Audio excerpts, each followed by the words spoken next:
Millet பொங்கலும் அதுக்கு பர்ஃபெக்டான சாம்பாரும் தான் எப்படி பண்ணுறதுன்னு இன்றைக்கி பார்க்க போகிறோம். டேஸ்ட்டு சூப்பராக இருக்கும் ஃப்ரெண்ட்ஸ். ரெண்டுமே வாங்க எப்படி பண்ணுறதுன்னு பார்க்கலாம். அதுக்கு ஒரு கப்பில் மில்லட் சேர்த்துக்கலாம். எந்த மில்லட் வேணாலும் ஆட் பண்ணிக்கலாம். நான் வந்து குதிரைவாலி தான் எடுத்திருக்கேன். 2 கப்பு மில்லட்க்கு 1/2 கப் பாசிப்பருப்பு எடுத்துக்கலாம். இதை ஒரு 3 டைம்ஸ் வாஷ் பண்ணி ஒரு 1/2 hour ஊற வச்சுக்கலாம். இது ஒரு சைடு இருக்கட்டும். இப்போ சாம்பாருக்கு 1/2 கப் பருப்பை வாஷ் பண்ணி, என்னடா 1 கப் எடுத்துகிட்டு 1/2 கப்புன்னு சொல்கிறேன்னு நினைக்காதீங்க. அது வாஷ் பண்ணதுனால 1 கப் இருக்குது. வாஷ் பண்ணி பருப்பை சேர்த்துக்கலாம். இப்போ அதுக்கு குக் ஆகிறதுக்கு தண்ணி சேர்த்துக்கலாம். 2.5 கப் அளவுக்கு தண்ணி சேர்த்து தக்காளியை 2 இந்த மாதிரி கட் பண்ணி சேர்த்துக்கலாம். அது கூடவே மஞ்சள் தூள், பூண்டு தேவையான அளவுக்கு சேர்த்து குக்கர் மூடி ஒரு 4 விசில் விட்டுக்கலாம். பருப்பு நல்லா வெந்து வரட்டும்.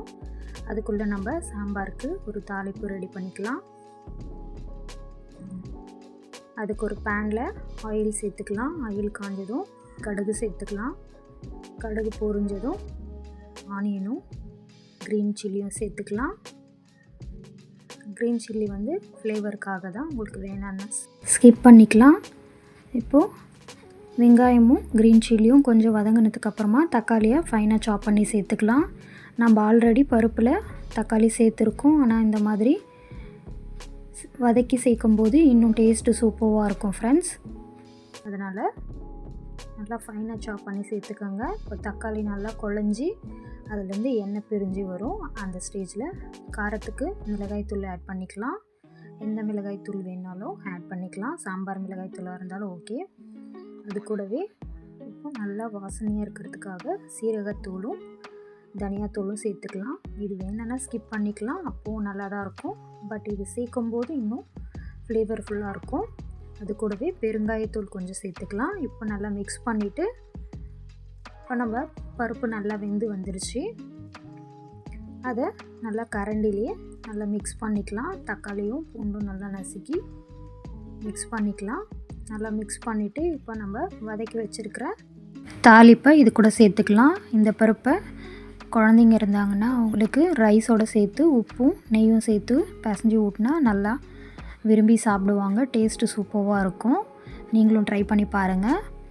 இந்த சாம்பார் அவ்வளோ டேஸ்டியாக இருக்கும். பொங்கல், இட்லி, தோசைன்னு எல்லாத்துக்குமே சூப்பர் காம்பினேஷனாக இருக்கும். எங்கள் வீட்டில் இந்த சாம்பார்னால் எல்லாருக்குமே ரொம்ப பிடிக்கும். உங்கள் வீட்டில் யாருக்கெல்லாம் பிடிக்கும்னு எனக்கு கமெண்ட்டில் சொல்லுங்கள். நீங்களும் ட்ரை பண்ணி பாருங்கள். இப்போ தண்ணி சேர்த்துட்டு உப்பு சேர்த்துக்கலாம் தேவையான அளவுக்கு. சேர்த்து ஒரு 2 minutes நல்லா கொதிக்க வைக்கலாம். நல்லா கொதித்து வந்ததுக்கப்புறமா கொத்தமல்லி சேர்த்துக்கலாம். கொத்தமல்லி சேர்த்து ஸ்டவ் ஆஃப் பண்ணால் நம்மளோட டேஸ்டியான சாம்பார் ரெடி. நீங்கள் பொங்கலுக்கு, தோசைக்கு, இட்லிக்கு எல்லாத்துக்குமே சர்வ் பண்ணலாம். டேஸ்ட்டு சூப்பராக இருக்கும். சாம்பார் ரெடி ஆயிடுச்சு. இப்போ நெக்ஸ்ட்டு பொங்கல் எப்படி பண்ணுறதுன்னு பார்க்கலாமா? அதுக்கு நம்ம வாஷ் பண்ணி வச்சுருக்கிற ரைஸும் பருப்பும் நல்லா ஊறிடுச்சு. அதை குக்கரில் சேர்த்துக்கலாம். அது ஊறினதுக்கப்புறம் எந்த அளவுக்கு இருக்கோ அதுக்கு அப்படியே டபுளாக தண்ணி சேர்த்துக்கலாம். தண்ணி சேர்த்துட்டு உப்பு தேவையான அளவுக்கு சேர்த்துக்கலாம். சேர்த்துட்டு செக் பண்ணி பார்த்துக்கலாம். உப்பு சரியாக இருந்ததுன்னா க்ளோஸ் பண்ணி ஒரு 3 விசில் விட்டோன்னா போதும். பொங்கல் நல்லா குக் ஆகிடும். இப்போ இது ஒரு சைடு இருக்கட்டும். அதுக்குள்ளே நம்ம பொங்கலுக்கு ஒரு தாளிப்பு ரெடி பண்ணிக்கலாம். அதுக்கு ஒரு பேனில் நான் வந்து கொஞ்சம் நெய், கொஞ்சம் ஆயில் மிக்ஸ் பண்ணிக்கிறேன். உங்களுக்கு நெய் மட்டும் வேணுனாலும் சேர்த்துக்கலாம். இப்போ ரெண்டுத்தையும் சேர்த்துட்டு சீரகம் சேர்த்துக்கலாம். பெப்பர் கொஞ்சம் சேர்த்துக்கலாம். இது பொரிஞ்சதுக்கப்புறமா பெருங்காயத்தூள் சேர்த்துக்கலாம் கொஞ்சம் லைட்டாக. அது கூடவே காரத்துக்கு க்ரீன் சில்லி ஆட் பண்ணிக்கலாம். இப்போது இஞ்சியை கொஞ்சம் நசுக்கி இந்த மாதிரி சேர்த்துக்கிறேன். சேர்த்துட்டு இது எல்லாத்தையும் நல்லா வதக்கிக்கலாம். கருவேப்பிலை இருந்தால் சேர்த்துக்கோங்க. நான் கருவேப்பிலை இல்லை, அதனால் சேர்க்கல. இதில் கருவேப்பிலையும் சேர்த்து வதக்கிட்டு இப்போது பொங்கல் நல்லா வெந்துடுச்சு. அதில் கொத்தமல்லி சேர்த்து நம்ம வதக்கின மிக்ஸையும் சேர்த்து நல்லா மிக்ஸ் பண்ணிட்டா டேஸ்டியான பொங்கல் ரெடி. ரொம்பவும் ஹெல்த்தியாகவும் இருக்கும், டேஸ்ட்டும் சூப்பராக இருக்கும் ஃப்ரெண்ட்ஸ். இது கூட சாம்பாரோடு வச்சு சாப்பிட ரொம்பவே சூப்பராக இருக்கும். சாம்பார் வந்து தொட்டு சாப்பிடக்கூடாது, நல்லா அது கூட நல்லா மிக்ஸ் பண்ணி சாப்பிட்ணும். அப்போ தான் டேஸ்ட்டு சூப்பராக இருக்கும். நீங்களும் ட்ரை பண்ணி பாருங்கள். ட்ரை பண்ணிவிட்டு எப்படி இருந்துச்சுன்னு கமெண்ட் பண்ணுங்கள். வீடியோ பிடிச்சிருந்தா லைக் பண்ணிவிட்டு சேவ் பண்ணி வச்சு ட்ரை பண்ணுங்கள். மறக்காமல் சப்ஸ்கிரைப் பண்ணிக்கோங்க ஃப்ரெண்ட்ஸ். பை.